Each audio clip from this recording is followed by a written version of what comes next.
My name is Stanfill with the Sacramento Fire Department. I was hired on in 2021. I was born and raised in Sacramento. Before high school, I played all the sports under the sun. Football, basketball, baseball, volleyball, golf, you name it. Soccer, if my parents could sign us up for it, we were doing it. But I love rugby almost more than anything else. It is truly the game I feel that keeps on giving.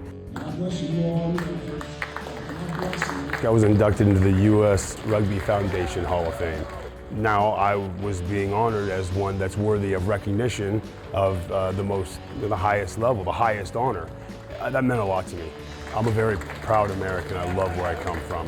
And being able to represent my country on the national stage was the most important thing I was going to do. It might have been wrought with trials, tribulations, a heartache and pain and injury, but the journey was always worth it. I loved it so very much that if I could keep doing it, I probably would. Luckily, I met a woman and I realized that my time playing high-level rugby was over and it was time for me to go do something else.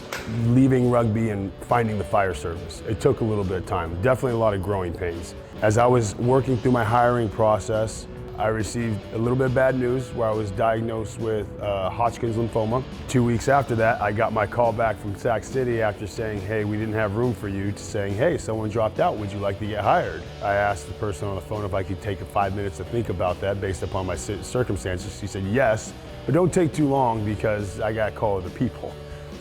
I told my wife, it didn't take but a minute. She said, well, it looks like you're gonna be battling cancer while going through the Fire Academy. And that's what we did. I was lucky enough to finish chemotherapy the day before Academy started. So that first 2 weeks was kind of rough. And then I did radiation while I was in the Academy, but I was able to get through the Academy. I was able to go through my treatment and be cancer-free on the other side. It gave me a lot of perspective in life, really reminded me what was important, and it helps keep my feet on my ground when I think about it. What keeps me going is sometimes those outcomes aren't as you'd like. Sometimes we can do everything we can to help someone and it's just not enough. But it doesn't keep us from doing everything we can to help people.